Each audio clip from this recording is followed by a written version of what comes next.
kelompok 1 yang beranggotakan Saya Alisa Fitriana, saya Aulia Kristiana, saya Karisma Khusus Mawati, saya Kaila Kendrina Gata, saya Melani Sukmudi, saya Manusia Sudiaza.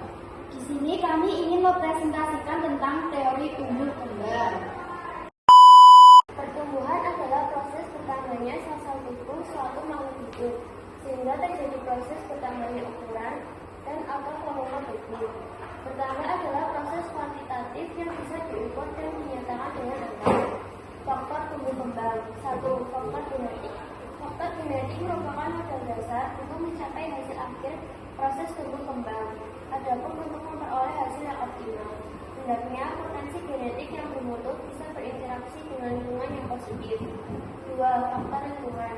Kondisi lingkungan yang berpengaruh terhadap tumbuh kembang anak sering digolongkan menjadi lingkungan biologis sosial yang di dalamnya mencakup komponen biologis, fisik, psikologis, sosial, ekonomi, politik, dan budaya. 3. Faktor perilaku. Pola tumbuh kembang anak dipengaruhi oleh keadaan perilaku. Perilaku anak diubah dan dibentuk oleh aktualisasi diri dan pendidikan anak. Jenis-jenis pada tumbuh kembang. 1. Tumbuh kembang fisis. Tumbuh kembang fisis merupakan peningkatan dalam ukuran besar dan fungsi organ atau individu. Perubahan fungsi ini bervariasi dari fungsi tingkat molekular yang sederhana sampai pada proses metabolisme yang kompleks, seperti aktivasi enzim terhadap diferensiasi sel sampai perubahan bentuk fisis pada masa pubertas dan remaja. 2. Tumbuh kembang intelektual. Tumbuh kembang intelektual merupakan kepandaian, kecakapan berkomunikasi, serta menangani materi yang bersifat simbolitik dan abstrak, misalnya berbicara, membaca, berhitung, serta bermain. 3. Tumbuh kembang emosional. Tumbuh kembang emosional tergantung kemampuan pada bayi untuk membentuk ikatan batin antara ibu dan anak untuk bercerita dan berkasih sayang. Kemampuan untuk menangani kegelisahan karena adanya kemampuan untuk rasa agresif dan frustasi. Ciri-ciri tumbuh kembang. A. Perubahan ukuran. Perubahan yang terlihat adalah perubahan ukuran, hasil pengukuran. Misal, berat badan, tinggi badan, lingkar kepala, ukuran jantung, ginjal, paru-paru yang bertambah besar sesuai dengan kebutuhan tubuh. B. Perubahan proporsi. Perubahan proporsi yaitu bertambahnya ukuran daerah-daerah tubuh yang tadinya kecil menjadi bertambah besar dikarenakan kematangan tercapai lebih cepat dari daerah-daerah tubuh yang lain. C.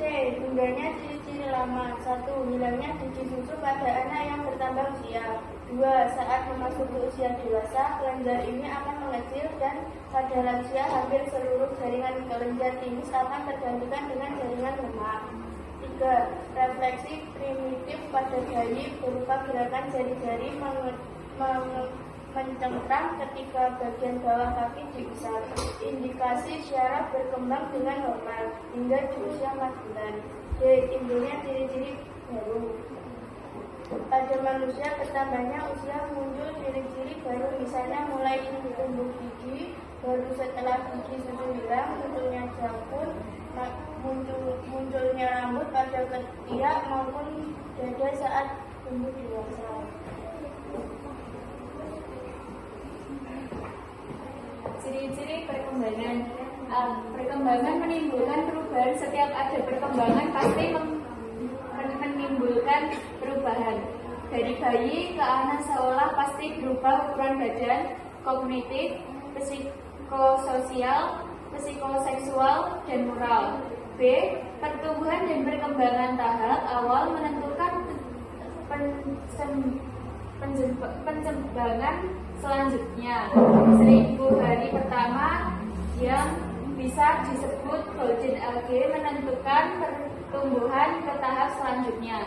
Apabila kita sebagai orang tua melewatkan momen dalam hal tumbuh kembang tahap awal, maka pertumbuhan selanjutnya akan bermasalah. C. Pertumbuhan dan perkembangan memiliki kecepatan yang berbeda baik dalam pertumbuhan fisik maupun perkembangan fungsi organ pada anak. Di perkembangan berkorelasi dengan pertumbuhan, yaitu pada saat pertumbuhan berlangsung cepat dibanding lurus dengan perkembangan pada peningkatan psikis, memori, daya nalar, dan asosiasi. Perkembangan memiliki pola yang tetap dan konstan, yaitu perkembangan dapat terjadi dari daerah kepala menuju ke arah ke bagian proksimal ke bagian dikal. Perkembangan memiliki tahap, yaitu berurutan. Tahap yang dilakukan mulai dari kemampuan melakukan hal yang sederhana menuju kemampuan melakukan hal yang sederhana.